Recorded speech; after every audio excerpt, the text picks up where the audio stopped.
Hello friends, LGR study के online class में आप सभी का स्वागत है। जैसा कि आप सभी जान रहे हैं कि इस वीडियो सीरीज में हम लोग ITI, पॉलिटेक्निक एवं पारा मेडिकल प्रवेश परीक्षा के बेहतर तैयारी के लिए मैथ का क्रैश कोर्स कर रहे हैं। आपको बता दें कि आज यह आपके मैथ के क्रैश कोर्स का 26 नंबर क्लास है।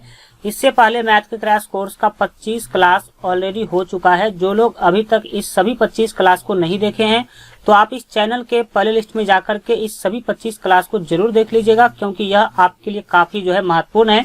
चलिए आज का क्लास स्टार्ट करते हैं। आज के इस क्लास में हम एक नया चैप्टर स्टार्ट करेंगे, जिसका नाम आप देख सकते हैं क्षेत्रमिति, डेट मीन्स मेंसुरेशन। और आपको बता दें कि जो आपका क्षेत्रमिति चैप्टर है, मेंसुरेशन चैप्टर है, इसमें टोटल आपको 4 टॉपिक पढ़ाई करना है। जिसमें से जो आपका फर्स्ट टॉपिक है, जैसा कि आप देख सकते हैं कि मानक समतलीय क्षेत्र, स्टैंडर्ड प्लेन एरियाज के बारे में आज के क्लास में हम लोग कंप्लीट पढ़ाई करेंगे। इसमें बेसिकली जो क्षेत्रमिति है, ठीक है, इससे इस चैप्टर से रिलेटेड आपके एग्जाम में जो क्वेश्चन पूछा जाता है वो फार्मूला बेस्ड क्वेश्चन पूछा जाता है। डेट मीन्स वैसा क्वेश्चन पूछा जाता है जो कि फार्मूला के बेसिस पे आप उसको बना सकते हैं। ज्यादा कंसेप्चुअल क्वेश्चन इस चैप्टर से आपके एग्जाम में नहीं आता है, और ये चैप्टर ज्यादा कंसेप्चुअल है भी नहीं। अगर आप फार्मूला याद रखते हैं तो सभी के सभी क्वेश्चन आपके एग्जाम में फार्मूला बेस्ड ही होगा, तो आप आसानी से क्या कर पाएंगे, बना पाएंगे।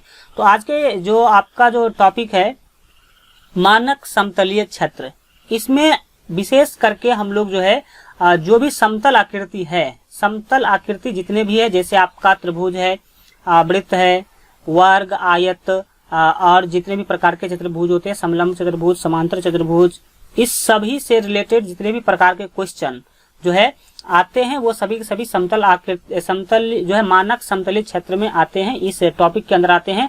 तो इस टॉपिक से रिलेटेड जितने भी प्रकार के क्वेश्चन आपके एग्जाम में पूछे जाते हैं, आज के इस क्लास में हम सभी को कंप्लीट डिस्कशन करने वाले हैं। तो चलिए डायरेक्ट हम लोग क्वेश्चन स्टार्ट करेंगे, क्योंकि देखिए इस चैप्टर में ज्यादा आपको कंसेप्ट नहीं देखना है। अगर फार्मूला आपके पास है 9th 10th के अंदर, ठीक है, 9th 10th के अंदर जो भी आपने क्षेत्रमिति के अंदर फार्मूला पढ़ा है वो अगर आपको याद है तो आप इस चैप्टर के सभी क्वेश्चन को आराम से बना सकते हैं। और अगर आपको फार्मूला रिवीजन करना है तो इस चैप्टर से रिलेटेड, यानी कि मैथ का इस चैप्टर से नहीं, सभी चैप्टर, मैथ के सभी चैप्टर का जितना भी जो आपका फार्मूला होगा वो आपको हमारे मोबाइल ऐप पर मिल जाएगा। तो मोबाइल ऐप जो लोग डाउनलोड करके रखे हैं तो वो लोग तो आप तो देखते ही होंगे कि उसमें जो जितने भी मैथमेटिक्स के चैप्टर है सभी का आपका कंसेप्ट, क्वेश्चन और फार्मूला वहां पर चैप्टर वाइज दिया गया है। तो वहां पर जाकर के आप लोग इस चैप्टर से रिलेटेड जितने भी फार्मूला होगा उसको एक बार जरूर देख लीजिएगा। काफी वहां पर आपको हेल्प मिलेगा उस सभी फार्मूला से। वो सभी फार्मूला ही आपको याद रखना है, ठीक है। अभी इस क्वेश्चन में हम लोग जहां जहां जो भी फार्मूला यूज आएगा उसको हम बताते चलेंगे, लेकिन आप याद रखने के लिए वहां पर ऐप में जितने भी फार्मूला है जरूर उसको याद कर लीजिएगा। चलिए आज के सबसे हम लोग क्वेश्चन से स्टार्ट करेंगे। फार्मूला आप लोग खुद उसको केयर करने की कोशिश करेंगे, याद करने की कोशिश करेंगे। एप्लीकेशन में आपको मोबाइल ऐप में मिल जाएगा सभी का सभी फार्मूला। वीडियो के डिस्क्रिप्शन में मोबाइल ऐप का लिंक है। चलिए यहाँ पर जो आपका फर्स्ट महत्वपूर्ण क्वेश्चन है इसको देखने का हम लोग कोशिश करते हैं। पहले क्वेश्चन को समझिए। बोला जा रहा है कि किसी त्रिभुज का क्षेत्रफल निम्नलिखित में से कौन सा होगा जबकि उसकी भुजाएं 2, 3 व 4 सेमी हो और अर्ध परिमाप, डेट मीन्स S, जिसको हम लोग सेमी पेरीमीटर भी कहते हैं, वो S हो, ठीक है। तो सिंपली यहाँ पर आप बातों को समझने के लिए अगर देखा जाए तो ये आपको मान लीजिए कि कोई ये त्रिभुज दिया गया है, ठीक है, ये कोई ट्रायंगल है और उसमें आपको तीनों भुजा का जो वैल्यू है वो दे दिया गया, ठीक है। तो फर्स्ट भुजा का वैल्यू यहाँ पर आपको 2 दे दिया गया, ये आपका 3 है और ये आपका मान लीजिए 4 है, और जो सेमी पेरीमीटर होता है वो आपको दे दिया गया है, कितना, S दे दिया गया, ठीक है। तब आपको बताना है कि जो क्षेत्रफल होगा किसी त्रिभुज का क्षेत्रफल निम्नलिखित में से क्या है। यहाँ पर आप देख सकते हैं किसी त्रिभुज का क्षेत्रफल निम्नलिखित में से कौन सा है, ये आपको बताना है। तो ये जो त्रिभुज बना इसका क्षेत्रफल इस चारों ऑप्शन में से कौन सा होगा यह आपको बताना है। तो अगर आप इसे A मान लेते हैं, फर्स्ट भुजा, ये B है सेकंड भुजा और ये C है, तो आप सभी त्रिभुज का क्षेत्रफल का फार्मूला जानते होंगे, ठीक है। त्रिभुज का क्षेत्रफल का फार्मूला जानते होंगे हीरोन के सूत्र से, ठीक है। तो हीरोन के सूत्र से त्रिभुज के क्षेत्रफल का फार्मूला क्या होता है आपको पता होना चाहिए। सबसे तो पहले मैं आपको ये बता दूं कि यहाँ पर आपका जो डी ऑप्शन है वो सही होगा, डी ऑप्शन। अब कैसे सही होगा, क्योंकि देखिए आप सभी को पता है जो हीरोन के सूत्र से त्रिभुज का जो क्षेत्रफल होता है वो होता है root under S into S minus a. तो ए का वैल्यू यहाँ पे आपके पास 2 है तो 2 ले लेंगे। फिर एस माइनस बी होता है तो बी का वैल्यू यहाँ पर आप देख सकते हैं कि 3 है तो 3 ले लेंगे। और फिर एस माइनस सी, तो सी का वैल्यू यहाँ पर आपका कितना है 4 है तो 4 ले लेंगे। दैट मीन्स सी आप देख सकते हैं S into root under S into S minus 2 into S minus 3 into S minus 4। यहाँ पर आपका जो है डी ऑप्शन बिल्कुल क्या हो जाएगा, सही हो जाएगा। तो इस टाइप से आप लोग जो है इस क्वेश्चन का आंसर कर सकते हैं। चलिए 2 नंबर क्वेश्चन काफी महत्वपूर्ण है, तो इसको जो है समझेंगे आप लोग की जो सेकंड क्वेश्चन है आपका किस तरह से हमें इसे जो है सॉल्व करना है। यहाँ पर आपको फार्मूला बेस्ड है।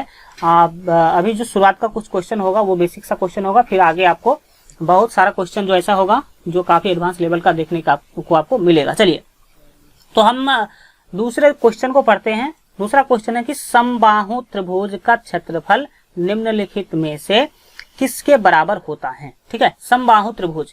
तो समबाहु त्रिभुज किसे कहते हैं, जिस त्रिभुज का सभी भुजा क्या हो, बराबर हो। ठीक है, जिस त्रिभुज का सभी भुजा क्या होता है, बराबर होता है, उसे समबाहु त्रिभुज कहते हैं।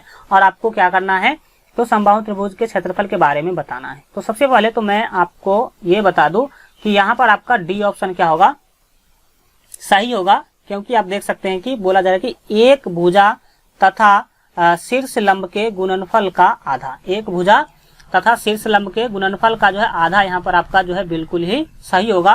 क्योंकि देखिए जो त्रिभुज का क्षेत्रफल का जो फार्मूला होता है वो होता है 1/2 गुने आधार। ठीक है, गुने आधार और गुने ऊंचाई होता है, गुने ऊंचाई। ठीक है, तो देखिए एक भुजा ले लीजिए, जो आधार है ये आपका आधार हो जाएगा। तो आपको मान लीजिए कि यह आपका एक भुजा आ गया, ये आधार हो गया एक भुजा। और ऊंचाई में क्या लेंगे, शीर्ष लंब लेंगे, इसी को कहते हैं शीर्ष लंब। ठीक है, ये जो हमने जो आपका लंब डाला कोण, ये इस कोण से, तो इसको कहते हैं शीर्ष लंब। तो एक भुजा ले लिया हमने और इसके बाद यहाँ पर आपने देखा कि एक भुजा तथा शीर्ष लंब, तो ये हो गया ऊंचाई जो है यह आपका क्या हो गया, शीर्ष लंब हो गया। ठीक है, और उसका क्या लेना है, आधा लेना है। आधा लेने के लिए आप देख सकते हैं कि हमने 1/2 से गुना किया। तो इस तरह से आप समझ सकते हैं कि डी ऑप्शन आपका क्या होगा, सही होगा। अगर आप बात तो वही है, बेसिक सा चीज ही है, बट यहाँ पर आपको क्या करना है, दिमाग हल्का लगा देना है कि आखिर किस, देखिए ये मैथमेटिकल फॉर्म हो गया, ये जो यहाँ पर हमने लिखा ये मैथमेटिकल फॉर्म हुआ। और इसी को जब लैंग्वेज के रूप में लिखा जाए तो आप इस तरह से लिख सकते हैं। ठीक है, चलिए 3 नंबर क्वेश्चन को देखते हैं। अगर क्लास अच्छा लग रहा तो लाइक जरूर कीजिए। ठीक है, क्योंकि आपका एक लाइक और शेयर हमारे लिए काफी महत्वपूर्ण होता है। 3 नंबर क्वेश्चन को देखिए, काफी अच्छा क्वेश्चन है, इसको करेंगे आप सभी। बोला जा रहा है कि यदि किसी त्रिभुज की भुजाएं 5, 10 और 9 सेमी हैं तो त्रिभुज का क्षेत्रफल होगा। तो इसका क्षेत्रफल निकालने के लिए आपको सिंपली क्या करना है, आप सभी को पता होगा। आप यहाँ पर जो है इसको ए मान लीजिए, ये ए है। ठीक है, ये बी है आपका और ये सी है, मतलब तीनों भुजा आपने क्या करा, मान लिया। तो हीरोन के सूत्र से आप इसका क्षेत्रफल आराम से क्या कर सकते हैं, निकाल सकते हैं। तो सबसे पहले आपको एस निकालना होता है, एस मतलब अर्ध परिमाप, डेट मीन्स जो है आपका सेमी पेरीमीटर निकालना होता है। तो उसका फार्मूला क्या होता है, ए प्लस बी प्लस सी बट्टे 2 होता है। तो ए प्लस बी प्लस सी बट्टे 2 आप सभी जानते हैं, ए प्लस बी प्लस सी और बट्टे में क्या होता है, तो 2 होता है। तो जब आप इस सभी को क्या करेंगे, 5 प्लस 10 प्लस 9 कर देंगे, तो यहाँ पर आप लिखेंगे 5 प्लस 10 और प्लस 9 और बट्टे में क्या लगा देंगे, तो 2 लगा देंगे। इतना करने के बाद ऊपर में जब जोड़ेंगे तो 15 और 9 कितना होगा, 24 होगा। 24/2 होगा तो कितना हो जाएगा, 12। ये 12 क्या निकला, एस का वैल्यू निकल गया। इसीलिए आपको क्या कर लेना है, तो त्रिभुज का क्षेत्रफल निकाल लेना है। इसीलिए त्रिभुज का क्षेत्रफल, ठीक है, यहाँ पर तो ये आपको बताएगा कि भाई क्या करो, त्रिभुज का क्षेत्रफल क्या होगा ये बताना है। त्रिभुज का क्षेत्रफल आपको निकालना है। त्रिभुज का क्षेत्रफल निकालने के लिए आप सभी जानते हैं जो हीरोन का सूत्र है उसका आप यूज करेंगे। क्या होता है हीरोन का सूत्र, वो आप जो है यहाँ पर लिखेंगे। ठीक है, s into S minus a into S minus b into S minus c होता है, इसका आप लोग यूज कर लेंगे। चलिए यहाँ पर हम जो है करने की कोशिश करते हैं सभी चीजों को। एस का वैल्यू आपके पास है 12, ठीक है, ये फिर आपका 12 और ए का वैल्यू आपके पास है, आप देख सकते हैं कि 5 है, तो यहाँ पर आप क्या ले लेंगे, 5 ले लेंगे। फिर एस का वैल्यू 12 और बी का वैल्यू आपके पास है 10, तो यहाँ पर आप 10 ले लेंगे। फिर आपका एस का वैल्यू 12 है और सी माइनस सी करना है, तो सी का वैल्यू आपके पास कितना है, तो 9 है, तो यहाँ पर आप 9 ले लेंगे। और इसको आप सॉल्व कर लीजिए, बस आपका आंसर आ गया। आप तो यहाँ से आप भी कर सकते हैं। तो देखिए 12 है तो आप 12 ले लीजिए, 12 में से आप 5 घटाएंगे तो 7 5 12 होता, तो ये 7 हो जाएगा। 10 में से 12 में से जब आप 10 घटाएंगे तो कितना होगा, 2 होगा। नेक्स्ट आप क्या करते हैं, 12 में से 9 घटाएंगे तो 3 हो जाएगा यहाँ पर आपका, ठीक है। करने के बाद आप अगले स्टेप में आ जाएंगे और एक स्टेप और करेंगे, आपको आंसर मिल जाएगा। 12 को आप लिख सकते हैं 2 गुने 2 गुने 2 दूना 4 और 4 3 12। इस 12 को हमने लिख दिया 2 गुने 2 गुने 3। इससे आगे फायदा आपको मिलेगा। ये अब जो भी है उसको सेम टू सेम लिख लीजिए। 7 गुने 2 गुने 3 हम यहाँ पर लिख लेंगे। यहाँ पर आप देख रहे हैं कि इसका पेयर लग रहा है और ये 3 और 3 का पेयर लग रहा है, ठीक है। तो अब आपको क्या करना है कि देखिए ये 2 जो जोड़ा लग रहा है उसमें से 1 2 बाहर आएगा और इस 2 3 में से भी क्या होगा, 1 3 बाहर आएगा। तो 3 दूना 6, 3 दूना 6 बाहर आ गया, ठीक है। अंदर में क्या बच गया, तो 7 गुने 2 बचा, तो 7 दूना 14, ठीक है। इतना जो है आपका क्या हो जाएगा, आंसर हो जाएगा। इतना वर्ग सेमी आप लिख दीजिए, इतना वर्ग सेमी आपका क्या हो जाएगा, फाइनल आंसर होगा, ठीक है। तो देख लीजिए कौन सा ऑप्शन आपका सही हो जाएगा। 6 रूट 14 7 दूना 14, तो यहाँ पर आपका ए ऑप्शन क्या होगा, सही होगा। ऊपर आप देख सकते हैं कि जो आपका ये जो ए ऑप्शन है आपका बिल्कुल सही आंसर हो जाएगा। इस तरह से आप कर सकते हैं, कोई सी जो है बड़ी बातें नहीं है। चलिए अब जो है हम अगले क्वेश्चन को देखते हैं। काफी महत्वपूर्ण क्वेश्चन है और इस क्वेश्चन को आप लोग भी करने की कोशिश करेंगे। आप लोग भी जो है ट्राई कीजिए और देखिए कि किस तरह से आप लोग जो 4 नंबर क्वेश्चन को कैसे आप बना सकते हैं, ठीक है। चलिए हम इसको रख कर लिए और अब आ जाते हैं 4 नंबर क्वेश्चन को देखते हैं। चलिए ध्यान से आप लोग 4 नंबर क्वेश्चन को समझेंगे, काफी महत्वपूर्ण है, ठीक है। चलिए सबसे पहले आप क्वेश्चन को समझेंगे। 4 नंबर क्वेश्चन है कि समबाहु त्रिभुज एबीसी की एक भुजाएं, है ना, एबीसी की एक भुजाएं 10 सेमी तथा समबाहु त्रिभुज डीईएफ की एक भुजा 5 सेमी है। तो आपको त्रिभुज एबीसी तथा डीईएफ के क्षेत्रफलों में अनुपात क्या है यह आपको बताना है। तो पहले क्वेश्चन को समझिए, ठीक है। बनाना तो 1 मिनट में आप क्या कर लेंगे, बना लेंगे। 2 त्रिभुज यहाँ पर आपको क्या किया गया है, दिया गया है। एक तो है एबीसी, एक तो क्या है, एबीसी है, एक आपका एबीसी है और इसका भुजा दे दिया गया है 10। ये समबाहु है तो सभी इसका भुजा कितना होगा, 10 ही होगा। तो एक से हमें मतलब है, सबसे मतलब नहीं है। दूसरा त्रिभुज है वो भी समबाहु त्रिभुज ही है और इसमें आपको बताया गया कि इसका जो नाम है वो डीईएफ है, ठीक है, डीईएफ है, ठीक है, डीईएफ है और ये भी समबाहु त्रिभुज ही है और इसका भुजा 5 सीएम का है। तो सभी क्या होगा, 5 सीएम का होगा। अब आपको निकालना क्या है, आपको निकालना है त्रिभुज एबीसी तथा त्रिभुज डीईएफ के क्षेत्रफल में अनुपात निकालना है। क्षेत्रफल में अनुपात तो लिखेंगे, हमें डायरेक्ट जो है उसका अनुपात निकालना है। तो देखिए लिखेंगे, इसीलिए हमें क्या निकालना है, क्षेत्रफल में अनुपात निकालना है। तो लिखेंगे क्षेत्रफल का अनुपात बराबर, है ना, लिखेंगे डायरेक्ट हम लिख देते हैं क्षेत्रफल का अनुपात, ठीक है। क्षेत्रफल का अनुपात जब आप निकालेंगे तो क्या होगा, ठीक है, अनुपात बराबर, अनुपात दैट मीन्स रेशियो, ठीक है, रेशियो आपको निकालना है। तो अब किसको ऊपर रखेंगे किसको नीचे रखेंगे, इस बात को समझिए। जो पहले आया है एबीसी पहले आया है तो इसका क्षेत्रफल ऊपर रखेंगे, ठीक है, और डीएफ बाद में यहाँ पे आया क्वेश्चन के अंदर तो इसका क्षेत्रफल नीचे रखेंगे। आप सभी को पता होगा कि ये दोनों के दोनों जो है वो कौन सा त्रिभुज है, तो समबाहु त्रिभुज है और समबाहु त्रिभुज का जो क्षेत्रफल होता है उसका फॉर्मूला होता है √3/2, ठीक है, √3/4 होता है, सॉरी √3/4 होता है, √3/4 और गुने भुजा स्क्वायर। तो गुने जो भुजा स्क्वायर होता है तो इसका भुजा कितना है, 10 सीएम है। तो गुने 10 का क्या हो जाएगा, स्क्वायर हो जाएगा, 10 का स्क्वायर हो जाएगा। फिर बट्टे में डीएफ जो त्रिभुज है इसका क्षेत्रफल लेंगे तो इसका भी √3/4 होगा, √3/4 होगा और गुने में क्या होगा, भुजा स्क्वायर। तो भुजा का कितना है, तो 5 है, तो 5 का क्या हो जाएगा, यहाँ पर आपका स्क्वायर हो जाएगा। इससे आप क्लियरली यहाँ पर समझ सकते हैं कि क्या होगा। देखिए √3/4 से √3/4 आपका क्या होगा, कट जाएगा। आपके पास जो बचा वहां पर आप देखेंगे कि क्या बच रहा है, ठीक है। यहाँ पर जो बचा आपको ऊपर में बचा 10 का स्क्वायर कितना होगा, तो 100 और नीचे में बचा 5 का स्क्वायर मतलब 25, ठीक है। तो आप सभी को पता होना चाहिए कि 25 का 25 होगा और 25 चौके 100 होगा, ठीक है। तो ये आपको मिल गया 4:1 और इसी चीजों को आप जो है इस तरह से भी लिख सकते हैं, 4:1, 4:1 इस तरह से आप इसको क्या कर सकते हैं, लिख सकते हैं। तो एक लाइन में आप क्या कर सकते हैं, इसका जो है आंसर निकाल सकते हैं, सॉल्यूशन इसको कर सकते हैं।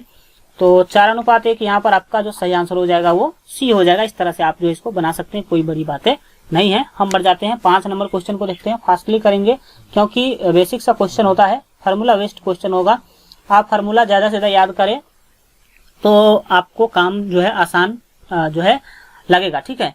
तो अब देखते हैं 5 नंबर क्वेश्चन को। बोला जा रहा है कि यदि किसी समबाहु त्रिभुज का क्षेत्रफल जो है वो 173.2 वर्ग सेमी, दैट मीन्स जो आपका cm स्क्वायर हो, तो उस त्रिभुज की परिमाप क्या होगी। आपको दिया गया है समबाहु त्रिभुज। कौन सा त्रिभुज? समबाहु त्रिभुज। और उसका क्षेत्रफल दे दिया गया है। समबाहु त्रिभुज का क्षेत्रफल आपको दे दिया गया है, तो उसका परिमाप निकालना है। तो परिमाप निकालने के लिए सबसे पहले आपको क्या चाहिए? तो भुजा चाहिए, ठीक है। तो परिमाप निकालने के लिए भुजा चाहिए, तो हम पहले क्या करेंगे? भुजा निकालेंगे, और भुजा निकालने के बाद आप क्या कर सकते हैं? तो उसका परिमाप भी निकाल सकते हैं। चलिए, सबसे पहले यहाँ पर आपको दिया क्या गया है उस पर हम जो है फोकस करते हैं। तो जब आप इसको हल करेंगे तो जो भी गिवन है वो लिखेंगे, ठीक है। गिवन दैट मीन्स क्या दिया गया है? दिया गया है समबाहु त्रिभुज का क्षेत्रफल। क्या दिया गया है? समबाहु त्रिभुज का क्षेत्रफल आपको दिया गया। समबाहु त्रिभुज का क्षेत्रफल कितना दिया गया है? आप ऊपर से देख सकते हैं। समबाहु त्रिभुज का क्षेत्रफल आपको दिया गया है 173.2, ठीक है। 173.2 cm स्क्वायर दिया गया। तो cm स्क्वायर को बाद में ऐड कर लेंगे। चलिए, अब ये चीज दिया गया है, और आप सभी जानते हैं कि जो समबाहु त्रिभुज का क्षेत्रफल होता है उसका जो फार्मूला होता है वो होता है √3/4, √3/4 और गुने भुजा स्क्वायर, ठीक है। तो गुने भुजा स्क्वायर, तो हम भुजा को a मान लेते हैं, तो a का स्क्वायर हो जाएगा, ठीक है। तो भुजा स्क्वायर हो गया, और जो दाहिने तरफ है वो आप देख सकते हैं कि 173, ठीक है, 173.2 है, ठीक है। अब आपको इसे सॉल्व कर लेना है आपको। तो a का वैल्यू मिल जाएगा। a का वैल्यू मिलने के बाद आप क्या कर सकते हैं? उसको 3 से गुना कर देंगे, तो आपको क्या होगा? तो परिमाप भी मिल जाएगा। तो चलिए हम आपको करके ही दिखा देते हैं, ठीक है। a स्क्वायर को हम बाएं रखेंगे। तो जब आप a स्क्वायर को बाएं रखिएगा तो दाहिने में पहले से क्या है? दाहिने में पहले से जो भी है वो है 173, ठीक है, 173.2 है, ठीक है। और ये जब जाएगा, ये देखिए गुना के रूप में है, ठीक है। √3/4 जो है गुना के रूप में है, तो दाहिने साइड जाएगा भाग के रूप में। फिर भाग को आप गुना में बदलेंगे, तो गुना में जैसे ही आप क्या करेंगे? इसको बदलेंगे, तो क्या होगा कि 4 चला जाएगा ऊपर, ठीक है। 4 चला जाएगा ऊपर, और नीचे क्या आ जाएगा? तो जो है आपका √3 आ जाएगा। नीचे क्या आएगा? √3 आएगा। अब आप इसे जो है सॉल्व कर लीजिए, आपका आंसर क्या होगा? मिल जाएगा। चलिए, तो हम यहाँ पर आपको सॉल्व कर देते हैं। देखिए, a स्क्वायर बराबर, अब आप इसको लिख सकते हैं। क्या लिखेंगे? तो देखिए, जब आप क्या करते हैं, ये जो है 400 जो भी है उसको आप सेम टू सेम लिख लीजिए। ऊपर जो भी है 173.2 और गुने 4, तो इसको सेम टू सेम लिख लेते हैं। और फिर नीचे आप देख सकते हैं कि √3 है, ठीक है। तो √3 का वैल्यू आपको याद रहना चाहिए। आपको तो हम बताए ही हैं पिछले चैप्टरों में कि इस सब टाइप का जो भी क्वेश्चन आएगा तो आपको √3 का जो स्क्वायर रूट है वो 3 का स्क्वायर रूट वो कितना होता है? तो √3 का वैल्यू आपको हम बता दे होता है 1.732, ठीक है, 732। तो ये √3 का वैल्यू हमने यहाँ पर रख दिया। इसको रखने के बाद आपको मिलेगा क्या? देखिए, अगर आप दशमलव को हटा दे, यहाँ भी दशमलव को हटा दे, तो एक जो है 1732 हो रहा है आपका यहाँ पर, और ऊपर में भी 1732 है। अगर आप दशमलव को हटा दे तब, लेकिन ऊपर में आप देख सकते हैं दशमलव के बाद 1 अंक है, दशमलव के बाद यहाँ पर कितना अंक है? तो 3 अंक है। तो इससे हमें होगा क्या? वो यहाँ पर आप देखिए, तो क्या होगा? इससे तो आपका पूरा का पूरा क्या हो गया? कट गया। ये पूरा का पूरा कैंसिल हो जाएगा। लेकिन जब आप क्या करेंगे, दशमलव यहाँ पर 3 अंक जो है बाद है, और वहां पर 1 अंक के ही जो है पहले है, तो यहाँ पर आपको मिलेगा 100। कितना लेना होगा? 100 लेना होगा। जब भाग करेंगे आप तो आपको इस टाइप का ही वैल्यू मिलेगा। और यहाँ पर आप देख सकते हैं कि 100 को 4 से जब आप गुना करेंगे तो आपको मिल जाएगा 400, ठीक है। 400 मिल गया, तो अब आप a का वैल्यू सिंपली निकाल सकते हैं। जब इधर से स्क्वायर हटा देंगे तो दाहिने साइड में 400 के ऊपर रूट लग जाएगा, और जैसे रूट लगा तो आपको वैल्यू मिला a का 20। a का वैल्यू कितना मिल गया? 20 मिल गया, क्योंकि √400 का वैल्यू 20 होता है। तो ये 20 जो है वो एक भुजा है, ठीक है, वो a का वैल्यू है। तो a का वैल्यू है, तो अब आपको निकालना है परिमाप। तो लिखेंगे इसीलिए जो आपका जो त्रिभुज है, कौन सा त्रिभुज है? समबाहु त्रिभुज का जो परिमाप होता है तो वो होता है 3a, ठीक है, परिमाप, ठीक है। परिमाप जो होगा यहाँ पर समबाहु त्रिभुज का परिमाप है तो वो 3a होता है, ठीक है। तो 3 को ऐसे गुना कर दीजिए, 3 गुने ए का वैल्यू आपके पास 20 है, तो 20 दिया 60 cm यहाँ पर आपका बिल्कुल फाइनल आंसर हो जाएगा। दैट मीन्स डी ऑप्शन आपका बिल्कुल सही हो जाएगा। इस तरह से आप भी बना सकते हैं। चलिए हम बढ़ जाते हैं, अगले क्वेश्चन को देखते हैं। आज इस चैप्टर से रिलेटेड सभी क्वेश्चन देखना है, तो एकदम जो है ध्यान लगा करके बने रहिए और सीखते रहिए। चलिए 6 नंबर क्वेश्चन को देखेंगे। बोला जा रहा है कि यदि ए सेमी भुजा वाले किसी समबाहु त्रिभुज, ठीक है, किसी समबाहु त्रिभुज की भुजाओं पर, है ना, वर्ग बनाए गए। क्या किया गया है? कोई समबाहु त्रिभुज है, ये तो आप यहाँ पर समझ ही गए क्या है, समबाहु त्रिभुज है। ठीक है, तो हम यहाँ पर एक समबाहु त्रिभुज बना लेते हैं। आपका क्वेश्चन नंबर है 6। ठीक है, इस बातों को आप जो है ध्यान देंगे। यहाँ पर हम मान लेते हैं कि यह जो है आपका कोई समबाहु त्रिभुज था। ठीक है, यह कोई समबाहु त्रिभुज था आपका। हल्का अच्छा से बना लेते हैं ताकि आप जो है इसको अच्छा से समझ पाए। चलिए ध्यान से देखेंगे। मान लीजिए यह आपका कोई समबाहु त्रिभुज था। अब क्वेश्चन में बोला जा रहा है कि ये इसका जो भुजा था वो ए इसका लंबाई था। ठीक है, सभी भुजा का ए जो है लंबाई है, भुजा ए वाला है ये समबाहु त्रिभुज। ठीक है, अब आगे बोला जा रहा है यदि ए सेमी भुजा वाले किसी समबाहु त्रिभुज की भुजाओं पर वर्ग बनाए गए हैं। भुजाओं पर वर्ग बनाया गया, दैट मीन्स सभी भुजा पर वर्ग बना दिया गया है। इस तरह से आप समझेंगे कि इस तरह से सभी भुजा पर क्या बना लिया गया है, वर्ग बना लिया गया। देखिए क्वेश्चन को समझना ही ज्यादा महत्वपूर्ण है। अगर आप क्वेश्चन समझ जाते हैं तो बनाना कोई बड़ी सी बातें नहीं है। तो चलिए पहले क्वेश्चन को समझिए। इस तरह से सभी भुजा पर क्या कर लिया गया है, वर्ग बना लिया गया है। हम यहाँ पर आपको वर्ग बना करके क्या करते हैं, सभी भुजा पर दिखाते हैं कि आखिर किस तरह का यहाँ पर फिगर बनेगा, और फिर उससे रिलेटेड जो भी क्वेश्चन होगा उसको तो हम बनाएंगे ही बनाएंगे। ठीक है, इस तरह से आप जो है देखेंगे कि सभी भुजा पर क्वेश्चन में बोला जा रहा है कि वर्ग बना लिया गया है। ठीक है, तो वर्ग बना लिया गया, दैट मीन्स इस टाइप का कुछ शेप बनेगा। ये आपको फिगर बना सभी भुजा पर, यहाँ पर आप देख सकते हैं कि बोला गया कि भुजाओं पर वर्ग बनाए गए हैं।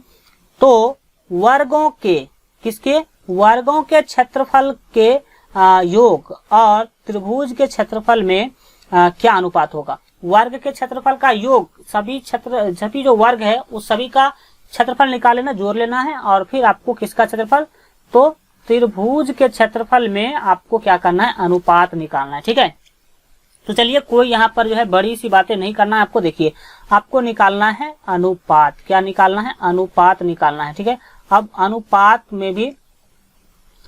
में जो है ध्यान देना है कि आपको क्या करना है। ठीक है, अनुपात जब आप निकालने के लिए जाएंगे तो यहाँ पर जो पहले आएगा उसको हम ऊपर रखेंगे। ठीक है, आपको पता भी है कि हम जब अनुपात निकालते हैं तो बट्टा के फॉर्म में निकालते हैं, फिर आप उसको अनुपात में कर देंगे।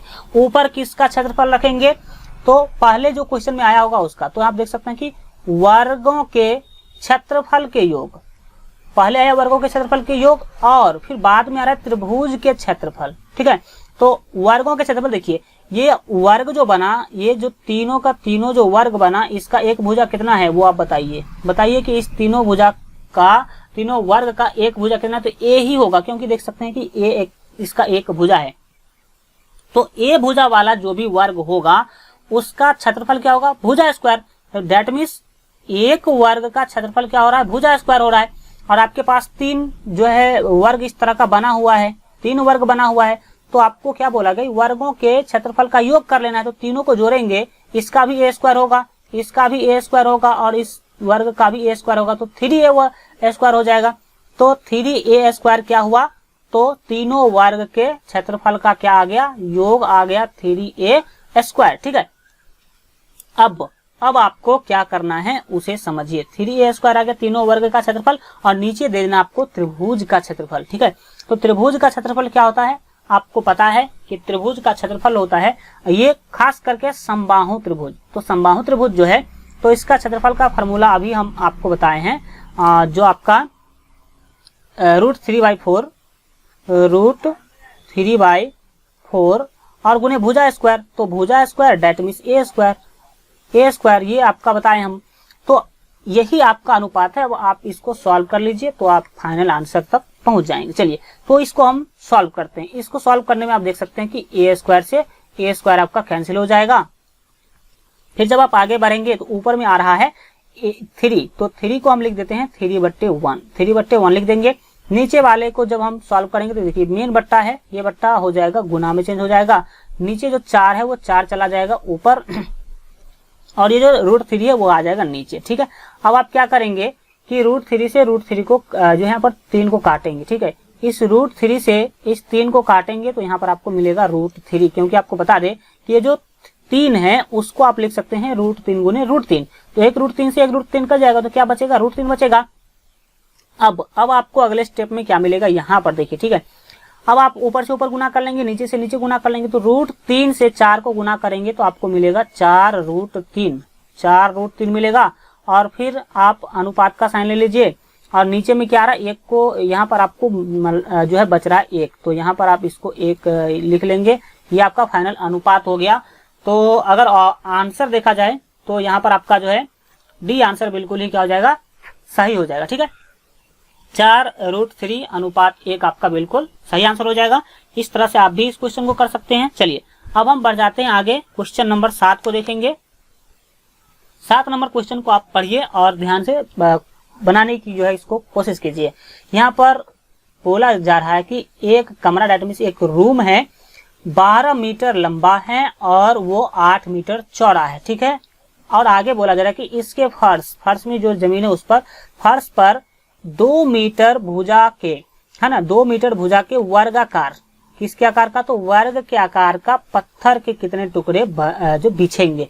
एक तो कमरा है, क्वेश्चन को अगर समझा जाए तो इस तरह से आप समझ सकते हैं, एक कमरा इस टाइप का, आयत के टाइप का, क्योंकि आयत हम इसको इसलिए बोल रहे हैं क्योंकि इसका एक भुजा दिया 12 और एक भुजा दिया गया 8। ठीक है, ये कमरा है और इस कमरा के अंदर वर्गाकार टाइल्स लगाना, यही समझ लीजिए पत्थर में टाइल्स, वर्गाकार टाइल्स लगाना है, जिसमें प्रत्येक जो जितने भी टाइल्स होंगे उसका जो भुजा होगा वो 2 मीटर का होगा। सॉरी, कितने मीटर का होगा, तो 2 मीटर का होगा। तो अब आपको ये बताना है कि इस साइज का कितना पत्थर का टुकड़ा जो है पूरे घर में लग जाएगा बिछाने में। ठीक है, पूरे घर में खर्च हो जाएगा, यही आपको बताना है। यहाँ पर आप देख सकते हैं कि कितने टुकड़े बिछेंगे। ठीक है, तो यहाँ पर आपको सिंपली क्या निकालना है, पत्थर के टुकड़ा का संख्या निकालना है। किसका निकालना, पत्थर के टुकड़ा का संख्या। तो कैसे निकालेंगे यहाँ पर आप जो है समझने की कोशिश करेंगे। ठीक है, यहाँ पर हम लिख देते हैं क्या निकालना है, पत्थर के जो है टुकड़े। ठीक है, टुकड़ों की संख्या, पत्थर के टुकड़ों की संख्या, टुकड़ों की संख्या निकालना है। इसके लिए आपको करना क्या है, तो देखिए आपको कुछ नहीं करना है, रूम का जो क्षेत्रफल है वो ऊपर लिख लीजिए।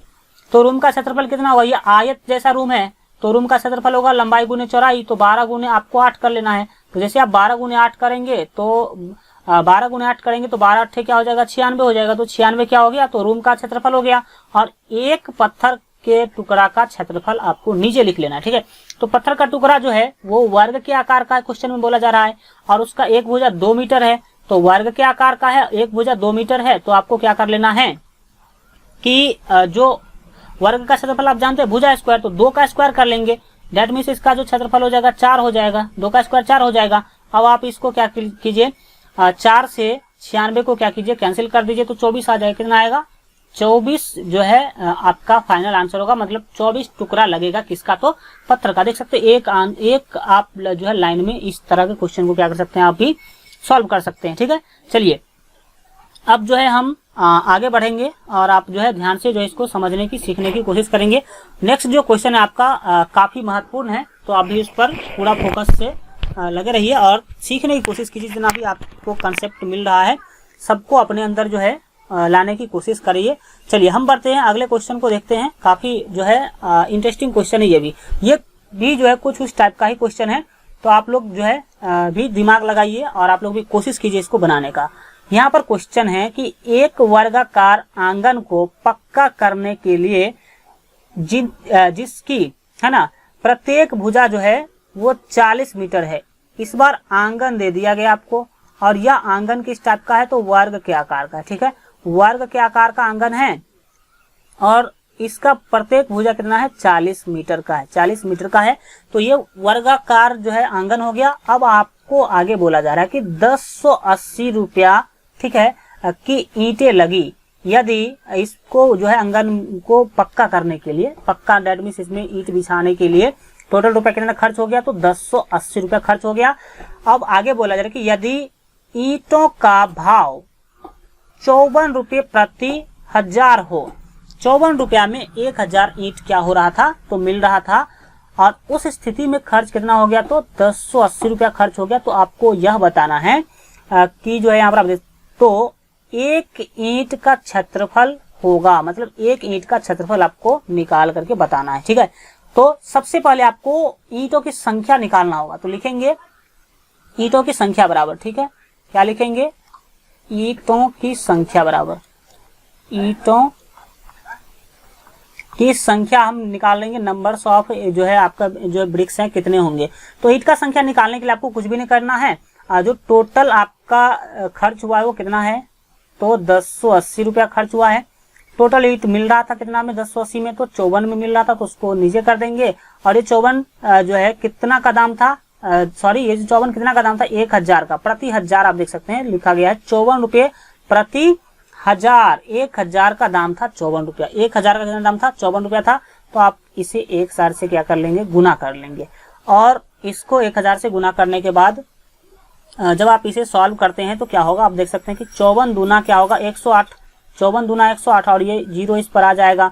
तो आप इसको सिंपली लिख सकते हैं 100 गुने जब 20 करेंगे तो आपको मिलेगा 20, और ये 2, और ये आपका क्या होगा, तो 3 जो है आपका ये 1000 है, सॉरी ये कितना है, तो 1000 है, ठीक है, 1000 है, तो ये 1000 होगा, और 1000 को 20 से गुना करेंगे तो 20000 हो जाएगा। ये कितना हो जाएगा, तो 20000 यहाँ पर आपका क्या होगा, ईंटों की संख्या हो गई। ईंट की संख्या कितना हुई, तो 20000। अब दूसरा चीज हमें निकालना है आंगन का क्षेत्रफल, लिखेंगे एवं आंगन का क्षेत्रफल, एवं आंगन का क्षेत्रफल, ठीक है, एवं आंगन का क्षेत्रफल, ठीक है, आंगन का क्षेत्रफल हमें निकालना है, एवं आंगन का क्षेत्रफल निकालना है। तो क्या होगा, आंगन का क्षेत्रफल जैसे आप निकालते हैं तो आंगन क्या है, वर्ग है, और वर्ग का क्षेत्रफल भुजा स्क्वायर होता है, तो भुजा स्क्वायर मतलब 40 का स्क्वायर, 40 का क्या होगा, तो स्क्वायर होगा, 40 का स्क्वायर जैसे आप करते हैं तो 4 चौके 16 होगा, और डबल जीरो इस पे आ जाएगा, तो 1600 मीटर स्क्वायर होगा, 1600 मीटर स्क्वायर क्या आ गया, तो आपको आंगन का क्षेत्रफल आ गया। अब आपको निकालना एक ईंट का क्षेत्रफल, पूरा आंगन का क्षेत्रफल आ गया, टोटल ईंट भी आपको मिल गया, टोटल ईंट देखिए, टोटल ईंट मिल गया आपको। अब आप क्या करेंगे कि आंगन के क्षेत्रफल को ईंट के संख्या से भाग कर देंगे। आप जो है आपको निकालना क्या था, तो आपको निकालना था एक ईंट का क्षेत्रफल, तो लिखेंगे इसीलिए एक ईंट का क्षेत्रफल, एक ईंट का क्षेत्रफल, ठीक है, एक ईंट का क्षेत्रफल आपको निकालना है। तो एक ईंट का क्षेत्रफल जैसे निकालेंगे, तो एक ईंट का क्षेत्रफल निकालने के लिए आपको करना क्या है वो पहले आप समझिए, ठीक है। एक ईंट का क्षेत्रफल निकालने के लिए आप सिंपली क्या करेंगे कि जो आपने आंगन का क्षेत्रफल निकाला है वो, तो कितना निकाला आपने, 1600 निकाला है, और बट्टे में आप जो है इसके लगा देंगे कि कौन चीज, तो ईंटों की संख्या, ईंटों की संख्या कितनी है, तो आप देख सकते हैं कि 20000 है, तो 20000 यहाँ पर आप क्या कर देंगे, लिख देंगे, ठीक है। अब आप इसको जो है सॉल्व कर लेंगे, तो देखिए डबल जीरो से ये डबल जीरो क्या होगा, कैंसिल होगा, और ऐसा करने के बाद आप जो है देखिए ये है मीटर स्क्वायर में, ये किस में है, मीटर स्क्वायर में है, ठीक है। लेकिन आप आंसर में देख सकते हैं कि सभी जो है सेमी में है, आंसर सेमी में है, तो इसका मतलब है कि इस मीटर स्क्वायर जो आपको ये मीटर स्क्वायर दिख रहा है उसको सेमी में हमें चेंज करना होगा। तो चेंज करने के लिए आपको पता होना चाहिए कि देखिए ये जो अभी आप जब सॉल्व करे हैं तो ऊपर में 16 बचा और नीचे में बच रहा है आपका 200, कितना बच रहा है, 200 बच रहा है, ये लेकिन है मीटर स्क्वायर में।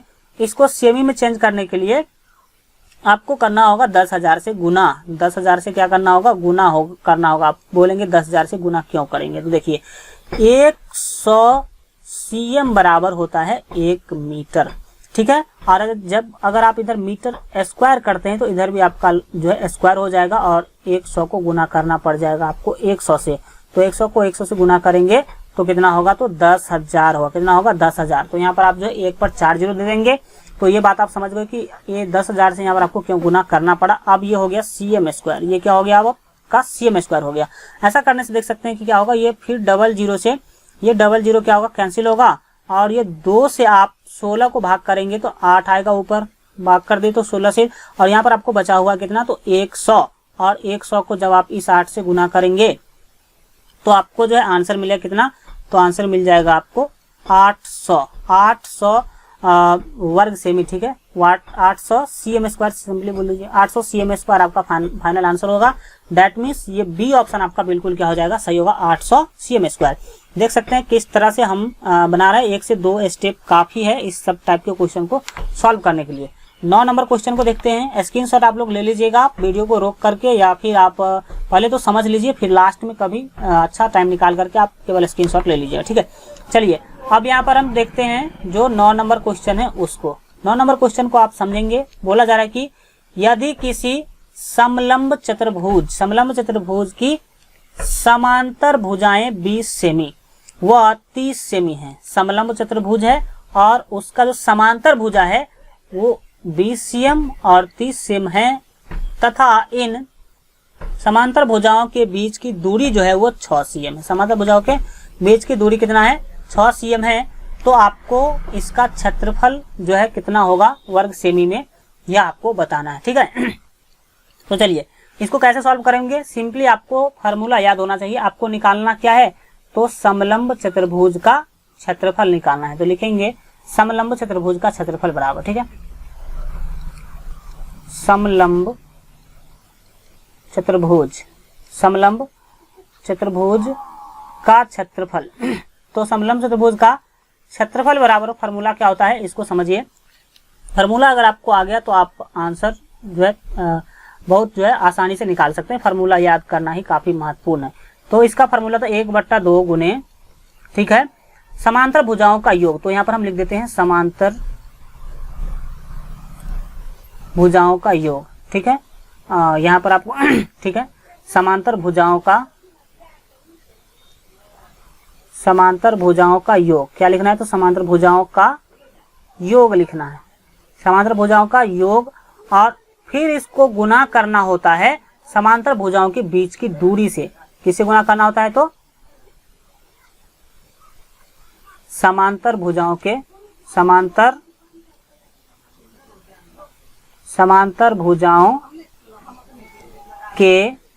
बीच की दूरी, ठीक है, समांतर भुजाओं के बीच की दूरी।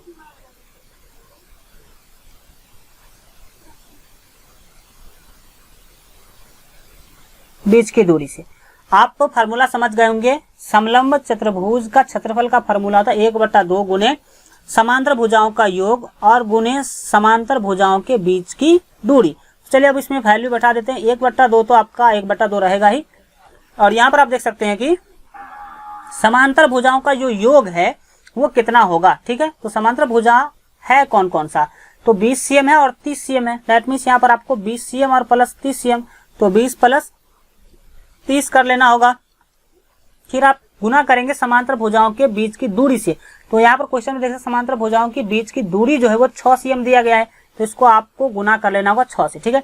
तो जब आप इसको सॉल्व करेंगे तो यहाँ पर देख सकते हैं कि 2 तिया क्या होगा, 6 कट जाएगा, और फिर आप देख सकते हैं कि 20 और 30 क्या होगा, 50 होगा, और 50 गुने ये आपका 3 हो जाएगा। तो यहाँ पर आपका 50 तिया क्या हो जाएगा, तो 150, 50 तिया 150 जो है आपका बिल्कुल ही सही आंसर हो जाएगा। 50 तिया 150। यहाँ पर आप देख सकते हैं कि डी ऑप्शन आपके आंसर के अनुसार डी ऑप्शन आपका बिल्कुल ही क्या होगा, सही हो जाएगा। इस तरह से आप इस तरह के क्वेश्चन को भी क्या कर सकते हैं, सॉल्व कर सकते हैं। आज के लिए इतना ही रखते हैं। आज का क्लास कैसा लगा कमेंट के माध्यम से जरूर बताइए। और अगर आप लोग जो है ITI पॉलिटेक्निक या फिर पारा मेडिकल प्रवेश परीक्षा के बेहतर तैयारी के लिए हमारे मोबाइल ऐप को डाउनलोड नहीं किए हैं तो इस वीडियो के डिस्क्रिप्शन बॉक्स में आपको मोबाइल ऐप का लिंक मिल जाएगा, वहां से जाकर के जरूर जो है डाउनलोड कर लीजिए। मिलते हैं अगले वीडियो में, तब तक अपना ख्याल रखिए और LGR स्टडी देखते रहिए।